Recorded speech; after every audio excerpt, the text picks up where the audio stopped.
ဆိုတော့အားလုံးပဲမင်္ဂလာပ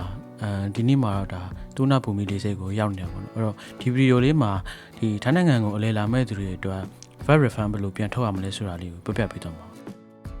ာပထမဆုံးဒီ VAT refund ဆိုတာဘာလဲဆိုတာအရင်ရှင်းပြပေးမယ်ပေါ့နော်အဓိကကတော့ VAT ဆိုတာ value added tax ပေါ့တနည်းအားဖြင့်ကိုဝယ်တဲ့ပစ္စည်းအပေါ်မှာထပ်ပြီးတော့ပေးဆောင်ရတဲ့အခွန်ပေါ့နော်အခွန်ကလူတိုင်းပေးရတယ်ဆိုပေမဲ့ဒီနိုင်ငံမှာအကြိုက်နေတဲ့သူတွေဆိုလို့ရှိရင်တော့ပြန်မရဘူးပေါ့ဒါပေမဲ့ကိုကတခြားနိုင်ငံကနေဒီအလဲလာတဲ့ tourist ဆိုလို့ရှိရင်လေဆိပ်ကနေပြန်ထွက်တဲ့အခါမှာအဲ့ဒီအခွန်ကိုပြန်ထုတ်ပေးတယ်တနည်းအားဖြင့်ကိုဝယ်ခဲ့တဲ့ပစ္စည်းပေါ်မှာပေးခဲ့ရတဲ့ပေးဆောင်ခဲ့ရတဲ့အခွန်ကိုပတ်စံပြန်ထုတ်ပေးတာပေါ့ဒါပေမဲ့ပတ်စံပြန်ထုတ်ပေးတယ်ဆိုပေမဲ့အခွန်ကအများသောအားဖြင့်9%ပေါ့နော်9%ဆိုပေမဲ့အကုန်လုံးတော့ပြန်မရဘူးသူတို့မှရနိုင်တဲ့ amount တစ်ခုရှိတယ်ပေါ့နော်ဒီ VAT refund ဆိုဘယ်လိုပြန်ထုတ်မလဲအဲ့တော့ VAT refund ထုတ်မယ်ဆိုရင်ကျွန်တော်တို့ကဒီကိုဝယ်တဲ့ဆိုင်က VAT refund ထုတ်ပေးတဲ့ဆိုင်ဖြစ်ရပါမယ်ဥပမာကျွန်တော်တို့ Uniqlo တို့ H&M တို့ဒီ Apple Store တို့မှာဝယ်တယ်ဆိုလို့ရှိရင်စသဖြင့်ပေါ့နော်တခြားဆိုင်တွေလည်းရှိမှာပေါ့အဲ့တော့ဒီထိုင်းနိုင်ငံမှာတော့များသောအားဖြင့်ဆိုင်တွေတော်တော်များများက VAT refund ထုတ်ပေးတာများပါတယ်အဲ့တော့ဟုတ်ပြီဒါဆိုလို့ရှိရင်ဆိုင်မှာကိုကပစ္စည်းဝယ်တဲ့ပစ္စည်းတန်ဖိုးကလည်းဘတ်2000ကျော်တယ်ဆိုလို့ရှိရင် VAT refund တောင်းလို့ရပါတယ်အဲ့တော့ဒီဆိုင်မှာကျွန်တော်တို့ကဝယ်ပြီးသွားပြီဆိုလို့ရှိရင်ကက်ရှာကိုမေးလို့လည်းရတယ်ပေါ့နော် VAT refund ထုတ်လို့ရလားဒါဆိုရင် VAT refund ကောင်တာပဲမှာလဲတခါတလေကြာရင်လည်းသူတို့ကိုယ်တိုင်ပဲမမေးဘဲနဲ့လေဒါ foreigner ဆိုလို့ရှိရင် VAT refund ထုတ်မှာလားဆိုပြီးတော့သူတို့ပြောတယ်ပေါ့နော်ပြောပေးတယ်အဲ့တော့ကိုအဲ့ဒါဆိုလို့ရှိရင်ကိုအနေနဲ့ passport လေးပြပြီးတော့ဒီ VAT refund form ပေါ့တနည်းအားဖြင့် PP10 form လေးဖောင်နဲ့ပြီးဆိုင်ကပြီးတဲ့ကျွန်တော်တို့ဒီ invoice voucher ကိုတွဲပြီးတော့ယူခဲ့ရုံပါပဲVAT refund ထုတ်ဖို့စဉ်းစားထားရဆိုလို့ရှိရင်တော့ဒီလေစိတ်ကိုအနေနဲ့စောစောသွားတာတော့ပိုကောင်းတယ်ပေါ့နော်တပါချာရောက်ပြီဆိုရင်ဘယ် extra ငါပဲဝင်ပေါ့ဒီ VAT refund ဆိုတဲ့ sign board လေးတွေကိုရှာလိုက်မယ်တွေ့ပြီဆိုလို့ရှိရင်မြားပြတဲ့အတိုင်းတက်လျှောက်သွားရုံပါပ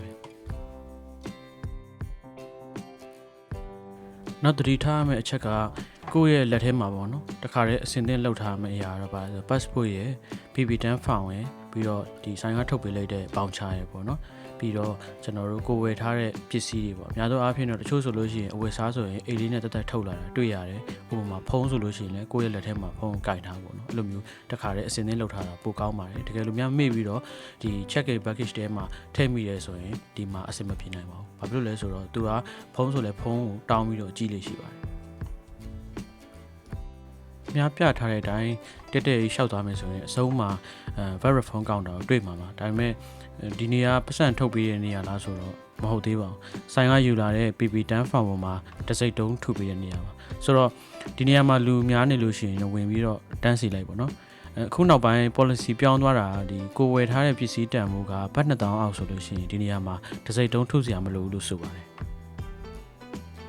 ဒါဆိုလို့ရှိရင်ဒါဒီ PP10 ပေါ်မှာတစ်စိတ်တုံးထုတ်ပေးလိုက်တာအဲ့တော့ဒီတစ်စိတ်တုံးလေးကိုတတိထားပါတကယ်လို့များဒီတစ်စိတ်တုံးမပဘူးဆိုလို့ရှိရင်အပေါ်ရောက်လို့ရှိရင်ပြန်ဆင်းလာလို့မရပါဘူး immigration ဖြတ်ပြီးသွားပြီဆိုလို့ရှိရင်တော့ကျွန်တော်တို့ပတ်စံထုတ်ပေးမယ့်နေရာကိုသွားရမှာပေါ့နော်အဲ့တော့သွားရတာလည်းလွယ်ပါလေအရင်မခက်ပါဘူးကိုယ့်ရဲ့ဒီ boarding pass ပေါ်မှာကိုသွားရမယ့် gate ကိုတစ်ချက်ကြည့်လိုက်ပေါ့နော်ကိုသွားရမယ့် gate ကဘယ်ဘက်မှာလားဒါမှမဟုတ်ညာဘက်မှာလားအဲ့တော့နှစ်ဖက်လုံးမှာ VAT refund ထုတ်ပေးတဲ့ counter တွေရှိပါတယ်အဲ့တော့မြားပြတဲ့ဘက်ကိုသွားလိုက်ရုံပါပ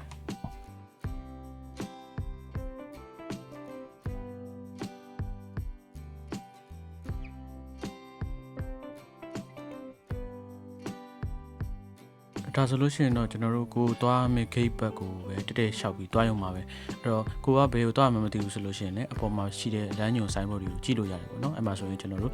VAT refund add to 4 minutes ဆိုပြီးတော့ minute နဲ့သူအသေးစိတ်ပြထားတယ်အဲ့တော့ကိုကအဲ့တိုင်းလေးရှိတက်တက်လျှောက်သွားရုံပါပ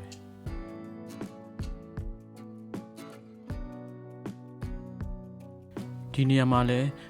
လူများနေလို့ရှိရင်ထပ်ပြီးတော့တန်းစီရပါတယ်အဲ့ဒါကြောင့် VAT refund ထုတ်မယ်ဆိုလို့ရှိရင်ကြိုပြီးသွားဖို့ပြောတာပေါ့နော်အဲ့တော့ဒီ VAT refund counter ကိုပတ်စံထုတ်ပေးမယ့်နေရာကိုရောက်ပြီဆိုလို့ရှိရင်ကျွန်တော်တို့စောနာကလိုပဲပြင်ဆင်ထားရမယ့်ဟာ PP10 form နဲ့ဒီ invoice ရှိမယ်ပြီးသွားရင် passport ရယ်ကျွန်တော်တို့ဝယ်လာတဲ့ပစ္စည်းတွေကိုလည်းဒါအစင်သင်းထုတ်ထားတာပို့ပြီးအဆင်ပြေတယ်တကယ်လို့ကိုကမပြနိုင်လို့ရှိရင်လည်းရစ်တာမျိုးရှိရပေါ့နော်ဥပမာတန်မိုးကြီးတဲ့ပစ္စည်းတွေဆိုရင်ပေါ့ဒါဆိုလို့ရှိရင်အခုဒါ VAT refund ထုတ်တာရခဲ့ပြီပေါ့နော်ဘတ်2600ပြန်ရပါတယ်မြန်မာငွေနဲ့ဆိုရင်3သိန်းကျော်လောက်ရတယ်ပေါ့နော် Okay ဒီဗီဒီယိုကိုကြည့်ပြီးတော့အခုညီတစ်ခုရတဲ့အဆင်ပြေသွားတယ်ဆိုရင် like subscribe နဲ့ share လေးလုပ်ခဲ့ပါဦးနောက်ဗီဒီယိုတွေမှာထပ်ပြီးတော့တွေ့ရအောင်